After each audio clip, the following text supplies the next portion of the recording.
बच्चों, आज हम पढ़ने जा रहे हैं भवानी प्रसाद मिश्र द्वारा रचित कविता घर की याद।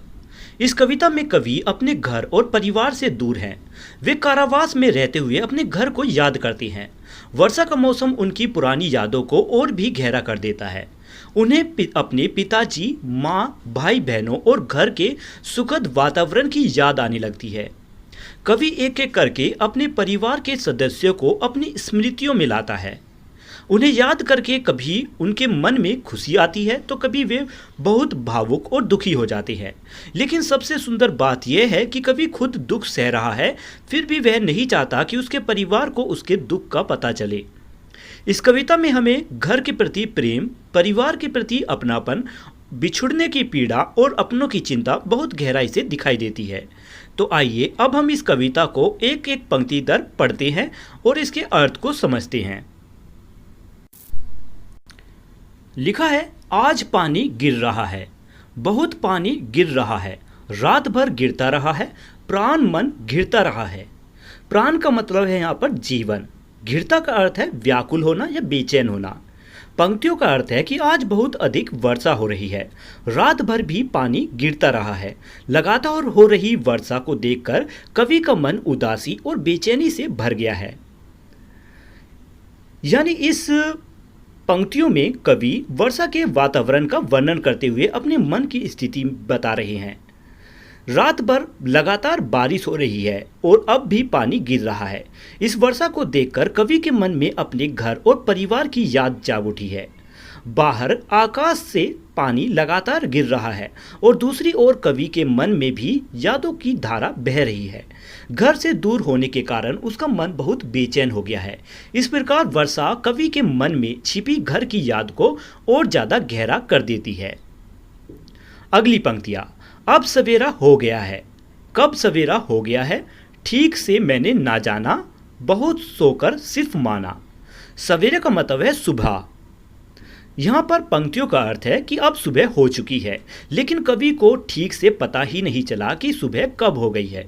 वह बहुत देर तक सोता रहा और जागने पर उसे केवल इतना ही पता चला कि अब सवेरा हो चुका है।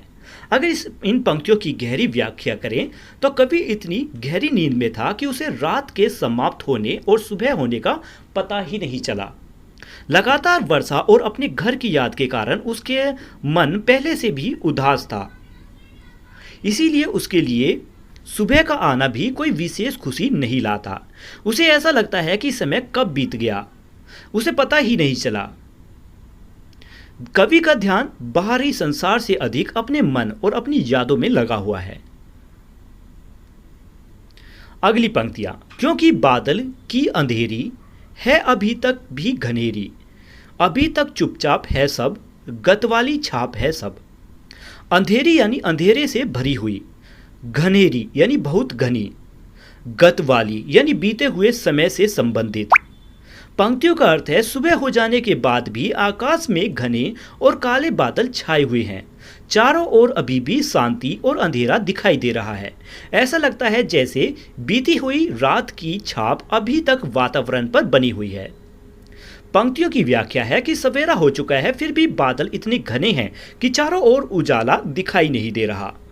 वातावरण शांत है और वर्षा का प्रभाव अभी भी बना हुआ है। कवि ने यहाँ बाहर के वातावरण के साथ अपने मन की स्थिति को भी जोड़ा है। जैसे बाहर अंधेरा और उदासी है, वैसे ही कवि के मन में भी घर से दूर होने के कारण उदासी छाई हुई है। इसीलिए सुबह होने के बाद भी उसे वातावरण से प्रसन्नता का अनुभव नहीं हो रहा। अगली पंक्तियां। गिर रहा पानी झरा झरा, हिल रहे पत्ते हरा हरा, बह रही हवा सरसर, कांपते हैं प्राण थर थर। यहाँ झरा झरा का अर्थ है लगातार बूंदों के रूप में। सरसर का मतलब है हवा की बहती हुई आवाजें। थर थर यानी बहुत अधिक कांपना। पंक्तियों का अर्थ है कि वर्षा की बूंदें लगातार गिर रही है, हरे हरे पत्ते हिल रहे हैं, हवा सरसर की आवाज करती हुई बह रही है और कवि का मन बहुत अधिक व्याकुल हो रहा है। व्याख्या है इन पंक्तियों की कि कवि वर्षा के समय दिखाई देने वाले प्राकृतिक वातावरण का सुंदर चित्र प्रस्तुत करता है। पानी लगातार गिर रहा है, वर्षा और हवा के कारण पेड़ों के हरे पत्ते हिल रहे हैं, हवा के बहने से सरसर की ध्वनि सुनाई दे रही है। लेकिन इस प्राकृतिक वातावरण का कवि के मन पर गहरा प्रभाव पड़ रहा है। उसका मन घर की याद में इतना बेचैन है कि उसके प्राण थर थर कांप रहे हैं। यह कांपना केवल शरीर का कांपना नहीं बल्कि मन की बेचैनी और व्याकुलता को प्रकट करता है। आगे लिखा है, बहुत पानी गिर रहा है, घर नजर में तीर रहा है, घर की मुझसे दूर है जो, घर खुशी का पूर है जो। तीर रहा है यानी दिखाई दे रहा है या सामने उभर रहा है। पूर का यहाँ अर्थ है बाढ़, यह बहुत ज़्यादा मात्रा में। पंक्तियों का अर्थ है कि बहुत ज़्यादा वर्षा हो रही है और वर्षा को देखते हुए कवि को अपना घर आंखों के सामने दिखाई देने लगता है। वह घर कवि से बहुत दूर है लेकिन वही घर बहुत ज़्यादा खुशियों से भरा हुआ है। मतलब वर्षा को देखते देखते कवि को अपने घर की याद आने लगी है। उसका घर उससे दूर है लेकिन उसकी स्मृति कवि के मन में इतनी गहरी है, यानी उनकी यादें कवि के मन में इतनी गहरी हैं कि वह उसे अपने सामने अनुभव करने लगा है। कवि के लिए घर केवल रहने की जगह नहीं, घर उसके लिए परिवार, प्रेम, अपनापन और खुशियों का जगह है। इसीलिए वह अपने घर को खुशी का पूरा कहता है। इसी उसके घर में परिवार के सभी सदस्य मिलजुल कर रहते हैं और इसी कारण वहाँ बहुत सारी खुशियाँ हैं। अगली पंक्तियाँ, घर में 4 भाई, मायके में बहिन आई बाप के घर, हाय रे परिताप के घर। मायका यानी माता पिता का घर, परिताप यानी दुख या पीड़ा, बाप के घर यानी पिता के घर। पंक्तियों का अर्थ है कि कवि के घर में 4 भाई हैं। उसकी बहन अपने मायके अर्थात अपने पिता के घर आई हुई हैं। यह परिवार के लिए खुशी का अवसर है लेकिन कवि खुद इस खुशी से दूर है, इसीलिए उसे यह घर की याद दुख हो रही है। यानी कवि अपने घर के पारिवारिक वातावरण को याद कर रहा है। उसकी बहन अपने मायके आई हुई है। घर से में भाई बहन का मिलना निश्चित रूप से आनंद का अवसर है, लेकिन कवि उस समय घर से दूर है। वह अपने परिवार के साथ इस खुशी में शामिल नहीं हो पा रहा। इसीलिए जिस घर में उसके परिवार के लिए खुशी है वही घर उसे अपने लिए दुख का घर दिखाई देने लगा है। यहाँ कवि के मन में एक साथ खुशी और दुख दोनों भाव दिखाई देते हैं। परिवार के मिलन की कल्पना उसे प्रसन्न करती है लेकिन खुद परिवार से दूर होने की बात उसे दुखी कर देती है। आज का दिन नहीं है क्योंकि इसका छिन नहीं है, एक छिन 100 बरस है रे, हाय कैसा तरस है रे। छिन यानी पल, बरस यानी वर्ष, तरस यानी मिलने की बहुत इच्छा। पंक्तियों का अर्थ है कि आज का दिन कवि को सामान्य दिन जैसा नहीं लग रहा। उसे लगता है कि समय रुक गया है। एक एक पल उसे 100 वर्ष के समान लग रहा है।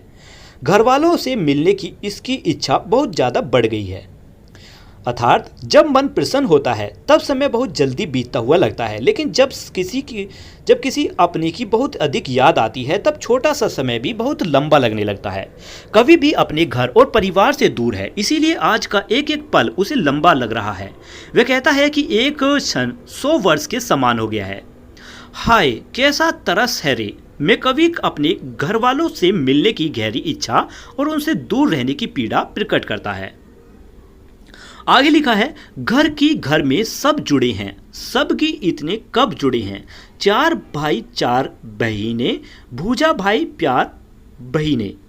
जुड़े यानी आपस में मिले हुए या एक दूसरे से जुड़े हुए। भूजा का यहाँ अर्थ है बाह, प्यार का मतलब स्नेह, अपनापन। पंक्तियों का अर्थ है कि कवि को अब याद आता है कि उसके घर में परिवार के सभी सदस्य आपस में बहुत जुड़े हुए हैं।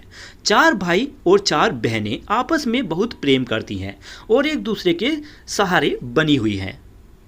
यानी इन पंक्तियों में कवि अपने परिवार की एकता और प्रेम को याद करता है। उसके घर में भाई बहन एक दूसरे से बहुत जुड़े हुए हैं। कवि अपने परिवार से दूर है, इसीलिए उसे अपने घर के वे सभी सदस्य याद आ रहे हैं।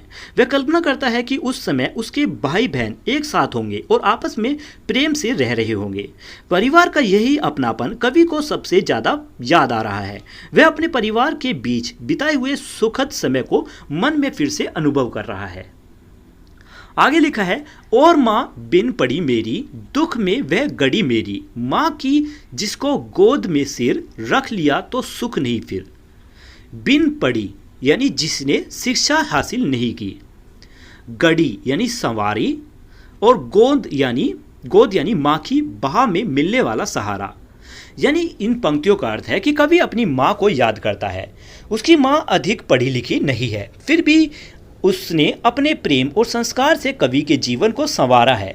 कवि कहता है कि माँ की गोद में सिर रख देना मात्र से उसके सारे दुख दूर हो जाते हैं। मतलब यह कवि ने अपनी माँ के प्रति बहुत गहरा प्रेम व्यक्त किया है। माँ ज़्यादा पढ़ी लिखी नहीं है, लेकिन कवि के लिए उसकी शिक्षा अधिक महत्वपूर्ण, उसका ममता भरा हृदय है। माँ की गोद कवि के लिए सबसे सुरक्षित और सुखद जगह है। जब वह दुखी होता है तो माँ की गोद में सिर रख देता है, तो उसी सारी चिंता और पीड़ा समाप्त हो जाती है। इससे पता चलता है कि माँ का प्रेम किसी भी दुख को कम करने की शक्ति रखता है। कवि घर के से दूर रहकर अपनी माँ की गोद को बहुत याद कर रहा है। आगे लिखा है कि माँ जिसकी स्नेह धारा का यहाँ तक की पसारा, उसे लिखना नहीं आता जो कि उसका पत्र पाता। स्नेह यानी प्रेम या ममता, धारा यानी प्रवाह, पसारा यानी फैलाव, पत्र यानी चिट्ठी। कवि की माँ का प्रेम बहुत गहरा और बहुत दूर तक फैला हुआ है। उसकी माँ को पत्र लिखना नहीं आता, इसीलिए वह अपने बेटे को चिट्ठी नहीं भेज पाती। अर्थात कवि अपनी माँ के से प्रेम को स्नेह की धारा कहता है। जैसे नदी की धारा लगातार बहती रहती है, वैसे ही माँ का प्रेम भी लगातार बना रहता है।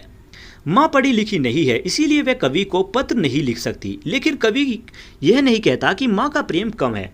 उसके लिए माँ का प्रेम शब्दों और पत्रों से ज़्यादा बड़ा है। माँ अपने बेटे को चिट्ठी नहीं भेज सकती, फिर भी वह कवि उसके प्रेम को अपने मन में अनुभव करता है। इससे माँ और बेटे के बीच के गहरे संबंध का पता चलता है। अगली पंक्तियां, और पानी गिर रहा है, घर चतुर्दिक घिर रहा है, पिताजी भोले बहादुर, वज्र भुज नवनीत साउर। यहाँ पर चतुर्दिक यानी चारों ओर से, भोले यानी सरल स्वभाव के, वज्र भुज यानी बहुत मजबूत बाहों वाले, नवनीत यानी मक्खन, और उर यानी हृदय। पंक्तियों का अर्थ है कि वर्षा लगातार हो रही है और ऐसा लगता है जैसे घर चारों ओर से वर्षा से घिरा हुआ है। कवि अपने पिताजी को याद करता है जो सरल और बहादुर हैं। उनकी बाहें बहुत मजबूत है, लेकिन उसका हृदय मक्खन के समान कोमल है। यानी इन पंक्तियों में अब कवि को यादें अपनी माँ से आगे बढ़कर अपने पिता तक पहुंची हैं।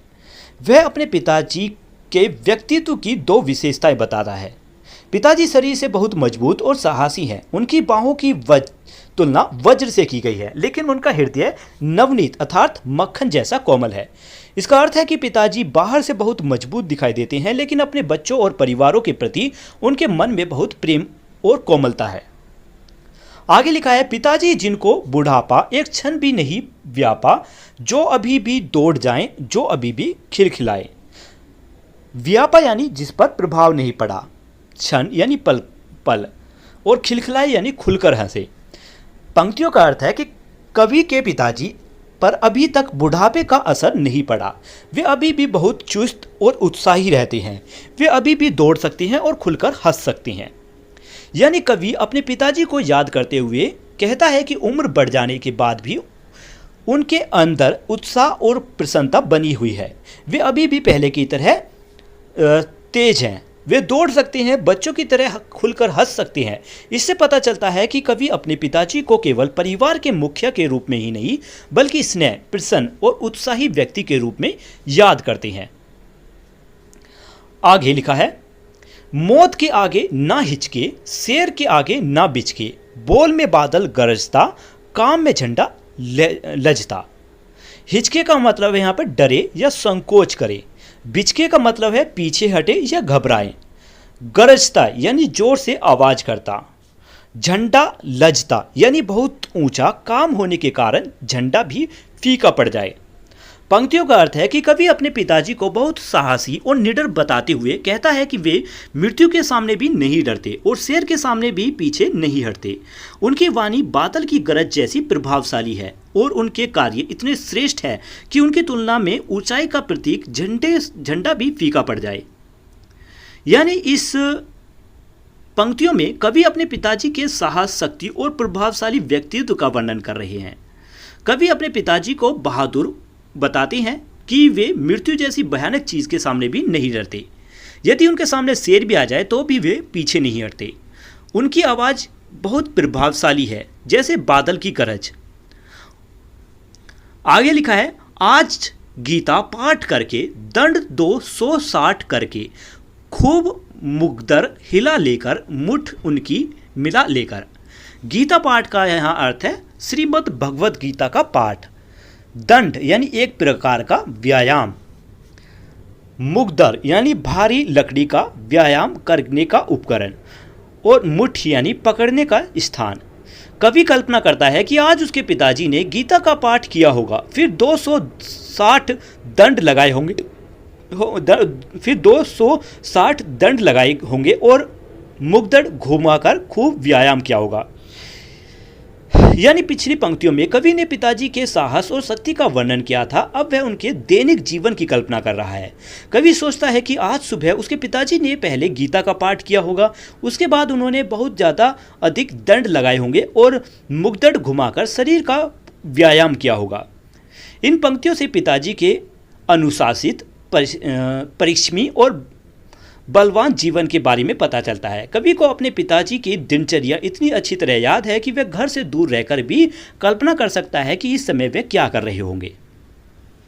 आगे लिखा है कि जब कि नीचे आए होंगे, नैन जल से छाए होंगे, हाय पानी गिर रहा है, घर नजर से तिर रहा है।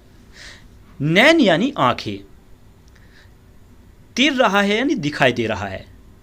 पंक्तियों का अर्थ है कि कवि सोचता है कि जब उसके पिताजी व्यायाम करने के बाद नीचे आए होंगे तब शायद उनकी आंखें आंसुओं से भर गई होंगी।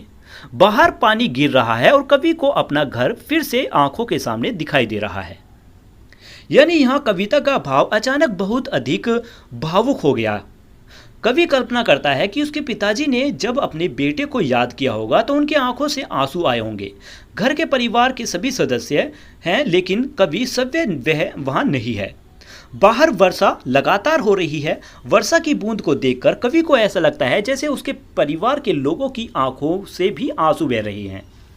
घर नज़र में तीर रहा कहकर कवि बताता है कि उसका घर उसकी आंखों और मन में लगातार घूम रहा है। 4 भाई 4 बहिनें, भूजा भाई प्यार बहिनें, खेलते या खड़े होंगे, नजर उनको पड़े होंगे। पंक्तियों का अर्थ है कि कवि कल्पना करता है कि उसके 4 भाई और 4 बहनें इस समय घर में साथ होंगे। वे या तो खेल रहे होंगे या एक जगह खड़े होंगे। सबकी दृष्टि एक दूसरे पर पड़ रही होंगी। यानी कवि को अपने घर में रहने वाले भाई बहनों की बहुत याद आ रही है। वह कल्पना करता है कि इस समय उसके 4 भाई और 4 बहनें घर में एक साथ होंगे। कोई खेल रहा होगा, कोई खड़ा होगा और सभी एक दूसरे के आसपास होंगे। कवि खुद उनसे दूर है, इसीलिए वह केवल कल्पना के सहारे अपने परिवार के बीच पहुंच जाता है। यानी इन पंक्तियों में परिवार के आपसी प्रेम, साथ और अपनापन का बहुत सुंदर चित्र दिखाया गया है। आगे लिखा है, पिताजी जिनको बुढ़ापा एक क्षण भी नहीं व्यापा, रो पड़े होंगे बराबर 5वें का नाम लेकर।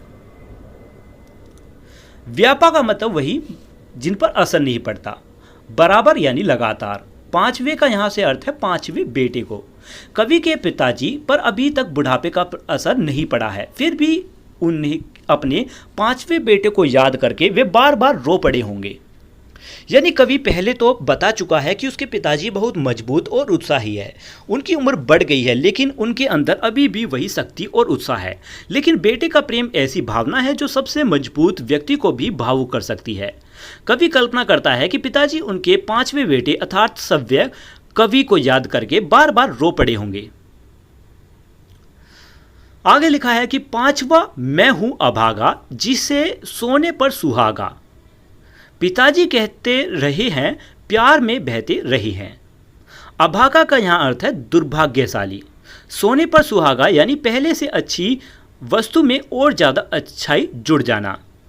बहते रहे यानी प्रेम से पूरी तरह डूबे रहना। यानी कवि कहता है कि वह पांचवा बेटा है और खुद को दुर्भाग्यशाली मानता है। कवि क्योंकि वह अपने परिवार से दूर है, उसके पिताजी उसे बहुत प्रिय मानते हैं और प्यार से उसे सोने पर सुहागा कहती हैं। मतलब इन पंक्तियों में कवि अपने भाई बहनों में खुद को पांचवा बताते हैं। उसके पिताजी उसे बहुत प्यार करते हैं, लेकिन और वे उसके लिए सोने पर सुहागा जैसे शब्द का इस्तेमाल करते हैं। इसका अर्थ है कि पिताजी के लिए कवि पहले से ही सुखी परिवार में मिलने वाले अतिरिक्त खुशी के समान था, लेकिन आज वही बेटा घर से दूर है, इसीलिए कवि खुद को अभागा कहता है। उसके मन में यह दुख है कि जिस पिता ने उसे इतना प्यार दिया, आज वही पिता उससे दूर है और उसकी अनुपस्थिति में दुखी होगा। आज उनके स्वर्ण बेटे लगे होंगे उन्हें हेटे, क्योंकि मैं उन पर सुहागा बांधा बैठा हूं अभागा। स्वर्ण यानी सोना, हेटे का यहां अर्थ है कम, छोटे या कम मूल्य के।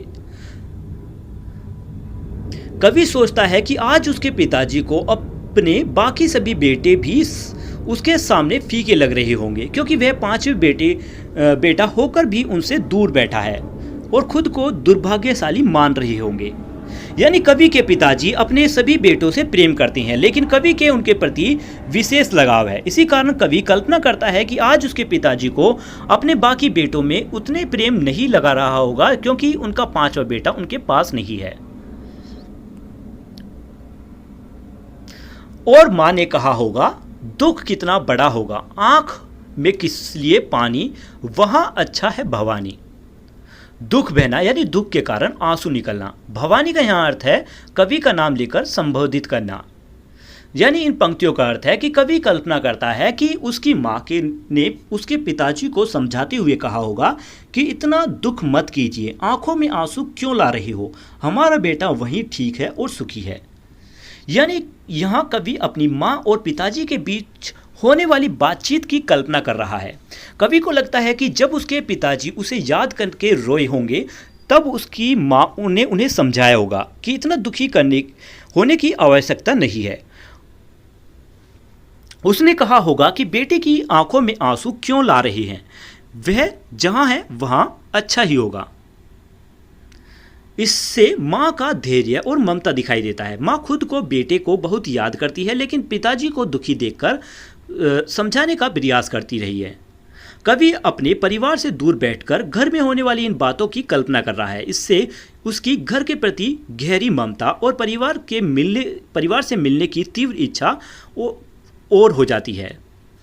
आगे लिखा है, वह तुम्हारा मन समझकर और अपनापन समझकर गया है, सो ठीक है, यह तुम्हारी लीक ही है। लीक का मतलब है परंपरा या चलने का मार्ग। पंक्तियों का अर्थ है कि माँ पिताजी को समझाती है कि बेटे ने उनके मन और परिवार के अपनापन को समझकर ही घर छोड़ा है। उसका इस प्रकार जाना भी ठीक है, क्योंकि यही उसके परिवार की परंपरा या जीवन का मार्ग है। कहने का अर्थ है कि माँ अपने पति को समझाते हुए कहती है कि बेटे ने घर छोड़ा है तो इसके पीछे कोई बुरी भावना नहीं है। उसने अपने परिवार के प्रेम और माता पिता की भावनाओं को समझते हुए ऐसा किया है। माँ यह भी समझाती है कि जीवन में कभी कभी अपने लोगों से दूर जाना पड़ता है, इसीलिए इस बात को लेकर बहुत दुखी नहीं होना चाहिए। इन पंक्तियों में माँ अपने पति को धैर्य बांधती हुई दिखाई दे रही है। वह खुद भी बेटे को याद करती है, लेकिन परिवार को संभालने के लिए अपने दुख को भीतर संभालती है। आगे लिखा है कि पांव जो पीछे हटाता, कौरव को मेरी लजाता, इस तरह हुआ ना कच्चे, रो पड़ेंगे और बच्चे। पांचवा पीछे हटाना यानी डरकर पीछे हटना। लजाता का मतलब है शर्मिंदा होना। कच्चे यानी कमजोर या भावनाओं में जल्दी टूट जाने वाले। कौरव यहाँ साहस और दृढ़ता के भाव के लिए ये शब्द यूज किया गया है। पंक्तियों का अर्थ है कि माँ अपने पति को समझाते हुए कहती है कि वे कमजोर ना पड़े। यदि वे इस प्रकार दुखी हो जाएंगे तो घर के दूसरे बच्चे भी रो पड़ेंगे, इसीलिए उन्हें धैर्य रखना चाहिए। यानी इन पंक्तियों में माँ अपने पति को हिम्मत रखने के लिए कह रही है। वह उन्हें याद दिलाती है कि वे इतने मजबूत व्यक्ति हैं कि उन्हें इस तरह दुख में टूटना नहीं चाहिए। यदि पति रो पड़े तो घर के दूसरे बच्चे भी उन्हें देखकर भावुक हो जाएंगे और रोने लगेंगे। इसीलिए माँ चाहती है कि पिता अपने मन को संभाले और बच्चों के सामने मजबूत बने रहे। आगे लिखा है कि पिताजी ने कहा होगा, हाय कितना सहा होगा, कहाँ मैं रोता रहा कहाँ हूं, धीरे से खोता कहाँ हूं। यहां पर खोता का मतलब है अपने में डूबना। पंक्तियों का अर्थ है कि कवि कल्पना करता है कि उसके पिता ने शायद कहा होगा कि उन्होंने बहुत दुख सहा है। वे अपने दुख को छिपाते हुए कह रहे होंगे कि वे कहाँ रो रहे हैं और कहाँ अपने दुख में खोए हुए हैं। मतलब कवि अपने पिता की मन स्थिति की कल्पना कर रहा है। उसे लगता है कि उसके पिता बेटे की याद में बहुत दुखी हुए होंगे, लेकिन अपने दुख को दूसरों के सामने प्रकट नहीं करना चाहते। वे शायद अपने आंसू और दुख को छिपाते हुए कह रहे होंगे कि मैं रो ही कहाँ रहा हूँ, अर्थात वे अपने दुख को स्वीकार करने से बच रहे होंगे। इन पंक्तियों से पिता के मन में बेटे के लिए छिपे हुए गहरे प्रेम और पीड़ा का पता चलता है। बाहर से मजबूत दिखाई देने वाले पिता भी भीतर से बेटे की याद में बहुत दुखी हैं। आगे लिखा है, गिर रहा है आज पानी, याद आता है भवानी, उसे थी बरसात प्यारी, रात दिन की झड़ी झारी। यहाँ पर झड़ी का मतलब है लगातार होने वाली बारिश और झारी यानी लगातार बरसने वाली।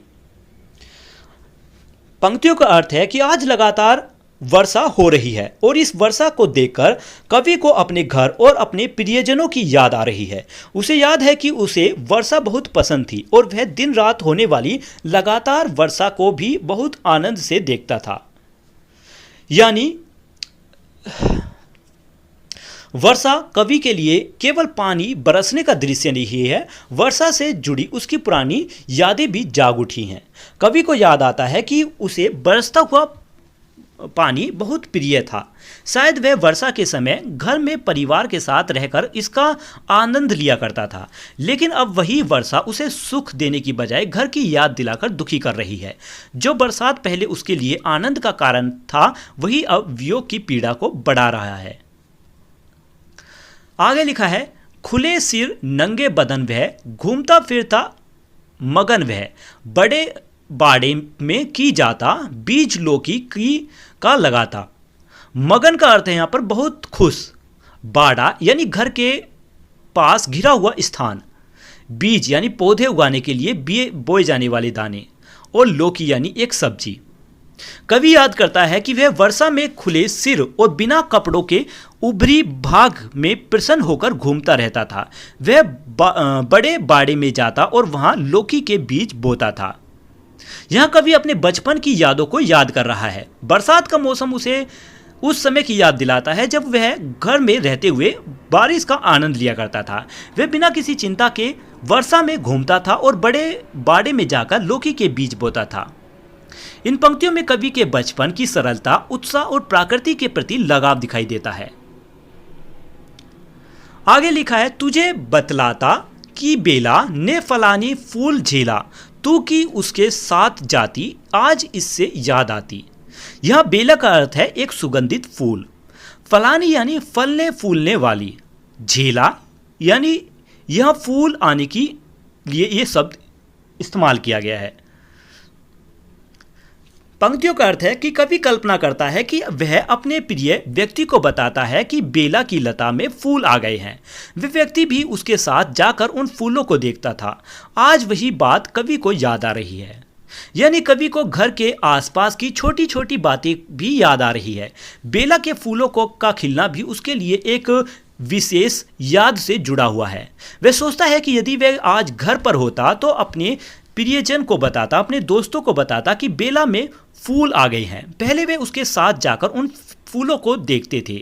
अब वही फूल और वही जगह कवि को अपने घर और अपने परिवार की याद दिला रही है, यानी छोटी सी प्राकृतिक वस्तु भी उसके लिए पुरानी यादों का कारण बन गई हैं। आगे लिखा है, मैं ना रोऊंगा कहाँ होगा और फिर पानी बहा होगा, दृश्य उसके बाद करे, पांचवे की याद करे। पंक्तियों का अर्थ है कि कवि कल्पना करता है कि उसके पिता ने शायद कहा होगा कि वे नहीं रोएंगे, लेकिन उसके बाद उनकी आंखों से आंसू बह निकले होंगे। पांचवें बेटे की याद ने उन्हें बहुत भावुक कर दिया होगा। यानी इन पंक्तियों का अर्थ है कि यहाँ कवि अपने पिता के छिपे हुए प्रेम को महसूस करता है। पिता अपने आप को समझाते होंगे कि वे नहीं रोएंगे, और लेकिन बेटे की याद इतनी गहरी है कि वे अपने आंसू रोक नहीं पाए होंगे। पानी बहा होगा यह केवल वर्षा के पानी की ओर संकेत नहीं करता, बल्कि पिता की आंखों से निकलने वाले आंसुओं की ओर भी संकेत करता है। कवि खुद को पांचवा कहकर याद करता है। इससे उसे लगता है कि उसकी अनुपस्थिति से पिता ने बहुत दुख पहुंचाया होगा। आगे लिखा है कि भाई पागल, बहन पागल, और अम्मा ठीक बादल, और भोजी और सरला, सहज पानी सहज तरला। यहां पर भोजी का मतलब है बड़े भाई की पत्नी, सहज यानी स्वाभाविक रूप से, तरला यानी बेचैन। यानी कवि यहाँ पर कल्पना करता है कि उसके भाई और बहन भी उसकी याद में बहुत व्याकुल हुए होंगे। उनकी अम्मा भी दुखी होगी, भोजी और सरला भी इस सहज समय रूप में भावुक और बेचैन हो रही होंगी। यानी कवि को लगता है कि केवल उसके पिता ही उसकी याद में दुखी नहीं होंगे, बल्कि पूरा परिवार उसे याद कर रहा होगा। भाई बहन उसके लिए बेचैन होंगे, माँ भी बेटे की चिंता में दुखी होगी, भोजी और सरला भी उसकी अनुपस्थिति में को महसूस कर रही होंगी। यानी कवि अपने परिवार के प्रत्येक सदस्य को एक एक करके याद करता है। इससे पता चलता है कि वह अपने घर में से कितना गहरा जुड़ा हुआ है, और उसके लिए परिवार का कोई भी सदस्य उससे अलग नहीं है। आगे लिखा है कि शर्म से रो भी ना पाए, खूब भीतर झटपटाएं, आज ऐसा कुछ हुआ होगा, आज सबका मन चुआ होगा। यहां पर झटपटाए का अर्थ है बहुत बेचैन हुए होंगे। मन चुआ यानी मन दुख से पिघल गया। पंक्तियों का अर्थ है कि कवि सोचता है कि परिवार के लोग शायद शर्म या संकोच के कारण खुलकर रो भी नहीं पाए होंगे, लेकिन भीतर से बहुत अधिक दुखी और बेचैन हुए होंगे। आज ऐसी कोई बात अवश्य हुई होगी जिससे सबका मन दुख से भरा हुआ होगा। यानी कवि को लगता है कि उसके परिवार के लोग उसे बहुत याद कर रहे होंगे, लेकिन सभी लोग खुलकर रो नहीं सकते। वे अपने आंसू रोककर बाहर से सामान्य बनकर रहने का प्रयास कर रहे होंगे, लेकिन भीतर से उनका मन बहुत दुखी होगा। कवि की याद ने परिवार के सभी लोगों के मन को पिघला दिया होगा। आगे लिखा है, अभी पानी थम गया है, मन निहायत नम गया है, एक से बादल जमे हैं, गगन भर फैले रमे हैं। थम गया यानी रुक गया। निहायत का यहां अर्थ है बहुत ज्यादा, नम यानी दुख से भरा, जमे यानी छाए हुए। पंक्तियों का अर्थ है कि अब वर्षा रुक गई है, लेकिन कवि का मन बहुत ज्यादा भावुक और दुखी हो गया है। आकाश में अभी भी बादल एक समान फैले हुए हैं। इसका अर्थ है कि बाहर वर्षा रुक गई है, लेकिन कवि के मन में भावनाओं की वर्षा अभी भी जारी है। यह एक सुंदर अंतर दिखाई देता है। बाहर पानी थम गया है, लेकिन भीतर की भावनाएं नहीं थमी हैं। आकाश में बादल अभी भी फैले हुए हैं, और कवि का मन भी घर की यादों से भरा हुआ है। वर्षा ने उसके मन में जो यादें जगा दी हैं, वे वर्षा रुकने के बाद भी खत्म नहीं हो रही। आगे लिखा है, डेढ़ है उसका ना फाके, जो की किरणें झुके झांके, लग रही हैं वे मुझे यों, माँ की आंगन लिप दे जो। यहां पर डेढ़ का अर्थ है 1.5 हाथ या चौथी ऊंचाई, फाके यानी खाली जगह, किरणें यानी सूर्य की प्रकाश, लिपना यानी मिट्टी आदि के आंगन को साफ सुथरा करना। इन पंक्तियों का अर्थ है कि बादलों के बीच से झांकती हुई सूर्य की किरणें, कवि को ऐसा लग रहा है जैसे उसकी मां ने घर के आंगन को लिपकर साफ सुथरा कर दिया है। यानी वर्षा के बाद बादलों के बीच से सूर्य की किरणें दिखाई देने लगी हैं, और कवि को यह दृश्य अपने घर के आंगन की याद दिला रहा है। उसे ऐसा लगता है कि जैसे उसकी मां ने आंगन को लिपकर सुंदर और साफ कर दिया है, और वहां से प्रकाश फैल रहा है। यहाँ प्रकृति का एक साधारण दृश्य भी कवि के लिए माँ और घर की याद बन गया है। आगे लिखा है, गगन आंगन की लुनाई दिशा के मन में समाई। 10 दिशा चुपचाप है रे, स्वस्थ की लाए छाप है रे। गगन यानी आसमान, लुनाई यानी सुंदरता यानी मन को आकर्षित करने वाली, 10 दिशा यानी चारों ओर की सभी दिशाएं, छाप यानी प्रभाव। पंक्तियों का अर्थ है कि वर्षा के बाद आकाश और चारों ओर का वातावरण बहुत सुंदर दिखाई दे रहा है। सभी दिशाओं में शांति छाई हुई है और वातावरण में एक शांत और स्वस्थ गीत का प्रभाव दिखाई दे रहा है। वर्षा के बाद प्राकृतिक शांत और सुंदर हो गई है। आसमान साफ होने लगा है और चारों ओर एक सुंदर दृश्य दिखाई दे रहा है। सभी नई दिशाएं शांत है। वातावरण में अब वर्षा के पहले जैसी बेचैनी नहीं है। प्रकृति मानो कुछ समय के लिए पूरी तरह शांत होकर ठहर गई है, लेकिन कवि का मन अभी भी घर की याद से भरा हुआ है। बाहर प्रकृति शांत हो गई है, पर कवि के भीतर भावनाओं की हलचल अभी भी बनी हुई है। आगे लिखा है, झाड़ आंखें बंद करके, सांस सुशील मंद करके, हिले बिना चुपके खड़े हैं, क्षितिज पर जैसे जड़े हुए हैं। यहाँ पर झाड़ का अर्थ है पेड़, सुशील यानी यहाँ धीमी सांस के भाव को कहा गया है, मंद यानी धीमी, क्षितिज यानी जहाँ आकाश और धरती मिलते हुए दिखाई देती हैं। पंक्तियों का अर्थ है कि वर्षा के बाद पेड़ बिल्कुल शांत खड़े हैं। ऐसा लगता है जैसे उन्होंने अपनी आंखें बंद कर ली हों और धीरे धीरे सांस ले रहे हों। वे बिना ढीले डुले क्षितिज पर एक दूसरे से जुड़ते हुए दिखाई देते हैं। कहने का अर्थ है कि कवि ने यहाँ पेड़ों का बहुत सुंदर मानवीकरण किया है। वह पेड़ों को ऐसे देखता है जैसे वे जीवित मनुष्य हों। पेड़ बिल्कुल स्थिर खड़े हैं, उनकी पत्तियां भी ज़्यादा नहीं हिल रही। ऐसा लगता है जैसे वे आंखें बंद करके शांत खड़े हों और धीरे धीरे सांस ले रहे हों। क्षितिज के पास पेड़ों की कतार ऐसी दिखाई दे रही है जैसे वे एक दूसरे से जुड़े हुए हों। वर्षा के बाद प्रकृति में आई यह शांति कवि के मन को और प्रभावित करती है। आगे लिखा है, एक पंछी बोलता है, धाव घर के खोलता है, आदमी के उर बिचारे, किसी लिए इतनी त्रिसारे। पंछी का मतलब है पक्षी, उर यानी हृदय, धाव यानी चोट और त्रिसा यानी तीव्र इच्छा या प्यार। पंक्तियों का अर्थ है कि शांत वातावरण में एक पक्षी बोल रहा है। उसकी आवाज़ कवि के हृदय में छिपे दुख को फिर से जगा देती है। कवि सोचता है कि मनुष्य के हृदय में अपनों के लिए इतनी अधिक इच्छा और तड़प क्यों होती है। कहने का अर्थ है कि चारों ओर शांति है और इसी शांति में एक पक्षी की आवाज़ सुनाई देती है। उस पक्षी की आवाज़ कवि के मन में छिपी दुख को फिर से जगा देती है। कवि के हृदय में अपने घर और परिवार की यादें पहले से और भरी हुई हैं। पक्षी की आवाज़ उस याद को और गहरा कर देती है। अंत में कवि एक प्रश्न पूछता है कि मनुष्य के हृदय में अपनों के लिए इतनी तीव्र तड़प क्यों होती है। यही प्रश्न पूरी कविता के मूल भाव को सामने लाता है। घर से दूरी मनुष्य के मन में घर, परिवार और अपनों के प्रति प्रेम को और ज़्यादा बढ़ा देती है। अगली पंक्तियाँ, तू जरा सा दुख कितना, सह सकेगा क्या इतना, और इस पर बस नहीं है, बस बिना कुछ रस नहीं है। यहाँ पर रस का मतलब है आनंद या सुख। कवि अपने मन से कहता है कि तू इतना दुख भी कितना सहज पाएगा। इस दुख पर उसका कोई नियंत्रण भी नहीं है और इस स्थिति में जीवन में कोई आनंद भी नहीं रहा होगा। यानी इन पंक्तियों में कहने का अर्थ है कि कवि अपने मन की स्थिति को देखकर खुद से प्रश्न पूछ रहा है कि वह आखिर इतनी पीड़ा को कब तक सह पाएगा। घर और परिवार से दूर रहने का दुख लगातार उसके मन को परेशान कर रहा है। सबसे बड़ी बात यह है कि वह अपनी इस परिस्थिति को बदल भी नहीं सकता, उस पर उसका कोई अधिकार नहीं है, इसीलिए उसकी बेचैनी और बढ़ रही है।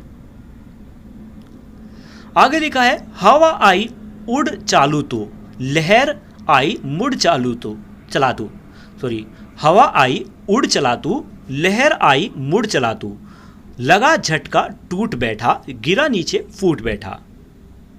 यहां लहर का अर्थ है हवा या पानी की उड़ती हुई गति। झटका यानी अचानक लगा एक घाव। पंक्तियों का अर्थ है कि हवा चलती है तो तू उड़ने लगता है। यानी यहाँ पर कवि अपने मन से कहता है कि हवा चलती है तो तू उड़ने लगता है, और लहर आती है तो तू मुड़ जाता है। अचानक कोई झटका लगने पर तू टूट जाता है और नीचे गिरकर बैठ जाता है। यानी यहाँ कवि किसी कोमल और कमजोर वस्तु का उदाहरण देकर अपनी स्थिति समझा रहा है। जैसे कोई हल्की वस्तु हवा से के साथ उड़ जाती है, हवा की दिशा बदलने पर मुड़ जाती है और अचानक झटका लगने पर टूट के नीचे गिर जाती है, वैसे ही कवि का मन भी इन परिस्थितियों के कारण बहुत ज़्यादा अस्थिर हो गया है।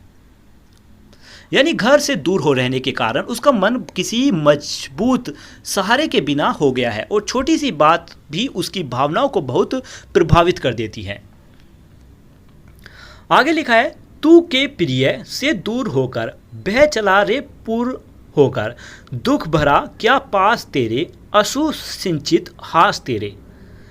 यहाँ पर पुर का अर्थ है बाढ़ या बहुत ज़्यादा मात्रा, अश्रु यानी आंसू, सिंचित यानी सींचा हुआ या भिगोया हुआ। पंक्तियों का अर्थ है कि कवि अपने मन से कहता है कि तू अपने प्रियजनों से दूर होकर दुख से भर गया है, तेरे पास अब दुख के अलावा क्या रह गया है, तेरी हंसी भी आंसुओं से भीगी हुई है। यानी अपने प्रियजनों से दूर होने के कारण कवि के मन में बहुत ज़्यादा दुख भर गया है। वह अपने मन से कहता है कि जब अपने ही लोग पास नहीं है तो फिर प्रसन्न रहने का कारण क्या है।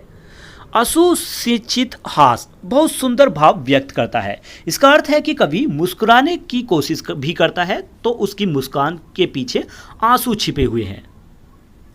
आगे लिखा है कि पिताजी का वेश मुझको दे रहा कलेश मुझको, देह एक पहाड़ जैसी मन की बाढ़ का झाड़ जैसी। वेश का मतलब है पहनावा, कलेश यानी दुख या पीड़ा, देह यानी शरीर, और बड़ का झाड़ यानी बरगद का विशाल पेड़। पंक्तियों का अर्थ है कि कवि को अपने पिताजी का रूप याद करके दुख हो रहा है। उसके शरीर का आकार पहाड़ जैसा मजबूत और विशाल है। यानी पिता का शरीर का आकार पहाड़ जैसा मजबूत और विशाल है, साथ ही उनका मन बरगद के पेड़ की तरह विशाल और मजबूत है। यानी कवि ने मन में अपने पिता की छवि स्पष्ट रूप से बनी हुई है। वह उनको मजबूत शरीर और विशाल व्यक्तित्व के रूप में याद करता है। पिताजी की देह की तुलना पहाड़ से की गई है और इससे उनकी शक्ति और मजबूती का पता चलता है।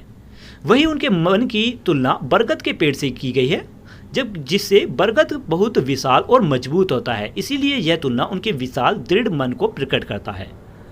आगे लिखा है, एक पत्ता टूट जाए, बस की धारा फूट जाए, एक हल्की चोट लग ले, दूध की नदी उमग रे ले। यहाँ पर उमगना का मतलब है तेजी से निकलना या बह निकलना। पंक्तियों का अर्थ है कि कवि कहता है कि यदि उस विशाल पेड़ का केवल एक पत्ता भी टूट जाए तो जैसे उससे में से कोई धारा निकल पड़े, थोड़ी सी चोट लगते ही दूध की नदी जैसे धारा उमड़ पड़े। इन पंक्तियों में कवि अपने पिताजी के अत्यधिक स्नेह को एक विशाल पेड़ के जरिए से समझा रहे हैं। कह रही हैं कि बरगद के पेड़ को यहाँ पिताजी के रूप में देखा गया है। यदि उस पेड़ का एक छोटा सा पत्ता भी टूट जाए तो कवि को लगता है कि उसके भीतर से बहुत कुछ बह निकलेंगे। दूध की नदी पिताजी के भीतर भरे हुए प्रेम और ममता का संकेत है। छोटी सी चोट भी उनके मन में छिपे प्रेम को बाहर ला सकती है। इसका अर्थ है कि पिताजी बाहर से बहुत मजबूत है, लेकिन अपने बेटे के प्रति उनका हृदय अत्यंत कोमल है। अगली पंक्ति, एक टहनी कम ना हो ले, कम कहाँ की खम ना हो ले, ध्यान कितना फिक्र कितनी, डाल जितनी जड़े उतनी। यहाँ पर टहनी का अर्थ है पेड़ की शाखा, खम यानी मजबूती या झुकाव, फिक्र यानी चिंता। पंक्तियों का अर्थ है कि कवि चाहता है कि पिताजी के परिवार की कोई भी शाखा कम ना हो और उनकी मजबूती बनी रहे। वे जितनी शाखाओं के पिता हैं उतनी ही उनकी चिंताएं और जिम्मेदारियां भी हैं। यह पेड़ों की डालियां और जड़ों के जरिए से परिवार का एक बहुत सुंदर चित्र प्रस्तुत किया गया है। पेड़ की हर शाखा उसके पूरे वृक्ष से जुड़ी होती है। उसी प्रकार परिवार का प्रत्येक सदस्य पिता से जुड़ा हुआ है। जितना अधिक बच्चे और परिवार के सदस्य हैं उतना ही अधिक उसकी चिंता और जिम्मेदारियां भी हैं। कवि को लगता है कि उसके पिताजी हर बच्चे की चिंता उसी तरह करते होंगे जैसे पेड़ अपनी हर शाखा को संभालता है। आगे लिखा है, इस तरह का हाल उनका, इस तरह का ख्याल उनका, हवा उनको धीरे देना, यह नहीं जी चीड़ देना। चीड़ देने का मतलब बहुत ज़्यादा कष्ट पहुंचाना। पंक्तियों का अर्थ है कि कवि अपने पिताजी की ऐसी स्थिति और उनके मन में चल रहे विचारों को याद करके हवा से प्रसन्न प्रार्थना करता है कि वह धीरे धीरे चले और उन्हें कष्ट ना पहुंचाए। यानी कवि अपने पिताजी को लेकर बहुत भावुक हो गया है और वह हवा से प्रार्थना करने लगा है। ऐसा लगता है कि उसके पिताजी पहले ही बेटे की याद में बहुत दुखी हैं, इसीलिए हवा भी उनके शरीर और मन को कोई कष्ट ना दे। यह कवि का अपने पिताजी के प्रति बहुत गहरा प्रेम दिखाई दे रहा है। वह दूर रहते हुए भी अपने पिताजी की चिंता कर रहा है। आगे लिखा है, हे सजीले हरे सावन, हे मेरे पुण्य पावन, तुम बरस लो वे ना बरसे, पांचवे को वे ना तरसे। यहाँ सजीले का अर्थ है सुंदर या सजे हुए, सावन का अर्थ है वर्षा का महीना, पुण्य यानी शुभ कामों के प्रति अच्छाई, तरसे यानी मिलने के लिए व्याकुल होना, और पावन का मतलब है पवित्र। कवि सुंदर सावन से प्रार्थना करता है कि वह खुद खूब बरसे, लेकिन उसके परिवार के लोग आंसू के कारण ना बरसे। वे पांचवें बेटे अर्थात कवि के लिए दुखी होकर ना तरसे। यानी अब कवि सीधे सावन को संबोधित करता है। उसे सावन बहुत सुंदर और पवित्र लगता है, लेकिन वह सावन से प्रार्थना करता है कि तुम खूब बरसो, लेकिन मेरे घर वाले मेरे लिए आंसू ना बहाएं। यह वर्षा और आंसू के बीच एक सुंदर संबंध बनाया गया है। बादल बादल बरस रही हैं, लेकिन कवि नहीं चाहता कि उसके माता पिता और भाई बहन भी उसकी याद में रोए। आगे लिखा है, मैं मजे में हूँ सही, घर नहीं हूँ बस यही, किंतु यह बस बड़ा बस है, इसी बस से सब विरस हैं। मजे में यानी सुख में, विरस का मतलब है आनंदहीन। कवि कहता है कि वह यह तो कह सकता है कि वह ठीक और सुखी है, लेकिन सच्चाई यह है कि वह घर पर नहीं है। यही बात उसके जीवन को दुखी और नीरस बना रही है। यानी कवि मानता है कि बाहर से देखने पर वह कह सकता है कि वह ठीक है और सुखी है, लेकिन उसके दुख का असली कारण केवल एक है कि वह अपने घर में नहीं है। आगे लिखा है, किंतु उनसे यह ना कहना, उन्हें देते धीर रहना, उन्हें कहना लिख रहा हूं, उन्हें कहना पढ़ रहा हूं।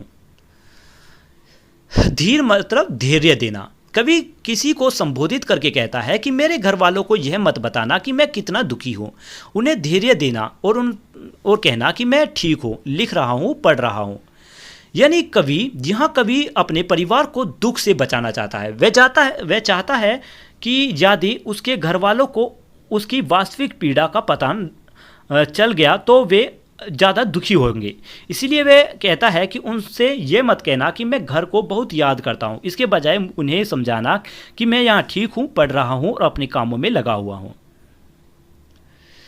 काम करता हूँ कि कहना, नाम करता हूँ कि कहना, चाहते हैं लोग कहना, मत करो कुछ शोक कहना। कवि कहता है यहाँ पर कि घर वालों से कहना कि मैं यहाँ मेहनत कर रहा हूँ और अच्छा काम कर रहा हूँ, लोग बहुत पसंद करते हैं, इसीलिए वे मेरे लिए दुख ना करें। मतलब कवि चाहता है कि उसके घर वालों को उसके बारे में अच्छी बातें बताई जाएं ताकि वे उसके लिए चिंता ना करें। वे चाहता है कि उनसे कहना कि मैं मेहनत कर रहा हूँ और अपने कार्य से अच्छा कर रहा हूँ, लोग मुझे पसंद करते हैं और मेरी सम्मान करते हैं। कवि का उद्देश्य अपने परिवार को सांत्वना देना है। वह चाहता है कि उसके माता पिता उसकी चिंता करने की बजाय यह सोचकर प्रसन्न रहे कि उनका बेटा ठीक है और आगे बढ़ रहा है। और कहना मैं मस्त हूँ, मैं काटने में व्यस्त हूँ, मैं वजन 70 सेर मेरा और भोजन ढेर मेरा। व्यस्त यानी कामों में लगा हूँ, सैर यानी पुराने समय में वजन मापने की एक इकाई, ढेर यानी बहुत ज़्यादा मात्रा में। कवि कहता है कि घर वालों से कहना कि मैं बिल्कुल खुश हूँ और अपने समय को काम में लगा रहा हूँ, मेरा शरीर स्वस्थ है और मैं भरपूर भोजन कर रहा हूँ। यानी कवि अपने घर वालों को विश्वास दिलाना चाहता है कि वह स्वस्थ और सुखी है। वह यह भी कहता है कि उसका वजन अच्छा है और वह भरपूर भोजन कर रहा है। लेकिन बातों के पीछे कवि का एक और भाव छिपा हुआ है। वह व्यस्त वह वास्तव में अपने परिवार को यह विश्वास दिलाना चाहता है कि वे उसकी चिंता ना करें। भले ही वह भीतर से घर की यादों में दुखी है, फिर भी वह चाहता है कि उसके माता पिता उसे सुखी समझे। आगे लिखा है, कूदता हूँ खेलता हूँ, दुख डट कर झेलता हूँ, और कहना मस्त हूँ मैं, क्यों ना कहना अस्त हूँ मैं। अस्त का मतलब है समाप्त या टूट चुका। यहाँ पर कवि कहता है कि घर वालों से कहना कि मैं खेलता कूदता हूँ और दुखों को पूरी तरह हिम्मत से सहन करता हूँ, उन्हें यह नहीं कहना कि मैं दुखी होकर टूट गया हूँ। यानी कवि अपने परिवार को अपने बारे में मजबूत और प्रसन्न चित्र देना चाहते हैं। वे चाहते हैं कि उनसे कहना कि मैं खेलता हूँ, कूदता हूँ और कठिनाइयों का सामना हिम्मत से करता हूँ। वे बिल्कुल नहीं चाहता कि उसके घर वालों को यह पता चले कि घर की याद में उसे भीतर से कितना दुख हो रहा है। इसलिए वे बार बार कहता है कि मैं मस्त हूँ मैं।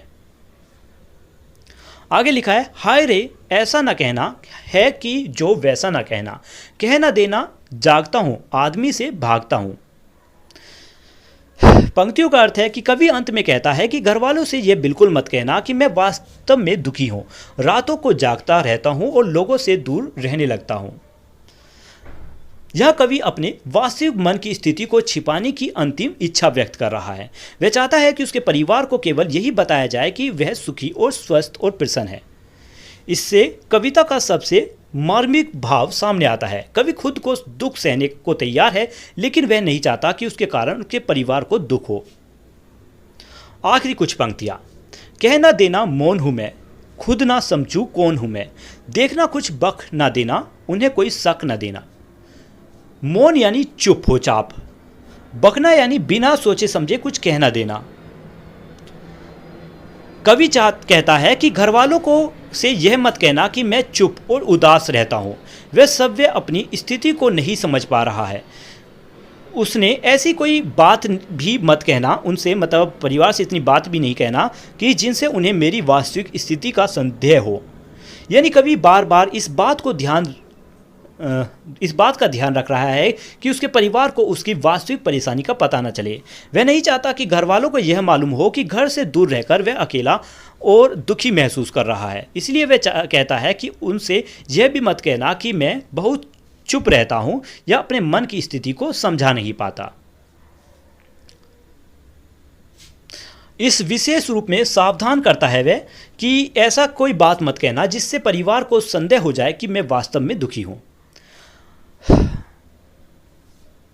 देखना कुछ बकना देना, उन्हें कोई शक न देना। कवि सावधान करते हुए कहता है कि मेरे बारे में ऐसी कोई बात मत कहना जिससे घर वालों को मेरी दुख का संदेह हो। आखिरी पंक्तियां, हे सजीले हरे सावन, हे मेरे पुण्य पावन, तुम बरस लो ने बरसे, पांचवे को वे ना तरसे। कवि फिर सावन से प्रार्थना करता है कि हे सुंदर सावन, तुम खूब वर्षा करो, लेकिन मेरे परिवार के लोगों मेरे लिए आंसू न बहाए, वे अपने पांचवें बेटे के लिए दुखी ना हो और ना तरसे। कविता के अंत में कवि खुद को बहुत दुखी है। मतलब कविता के अंत में कवि खुद बहुत दुखी है, फिर भी उनकी सबसे बड़ी चिंता अपने परिवार का दुख है। इसलिए वह कहता है, मैं चाहे भीतर से कितना भी दुखी रहूं, लेकिन मेरे घर वालों को मेरे दुख का पता नहीं चलेगा। अंत में वह सावन से प्रार्थना करता है कि वर्षा तो होता रहे, लेकिन उसके परिवार की आंखों में आंसू ना बहे। यही भावना घर की याद कविता के लिए उपयुक्त शीर्षक बनाता है। तो आज की यह कविता यहीं पर ख़त्म होती है। यह कविता आपको कैसी लगी इस बारे में कमेंट में लिखकर जरूर बताएं। मिलते हैं अगली वीडियो में इसके प्रश्न उत्तर के साथ। तब तक के लिए बाय बाय।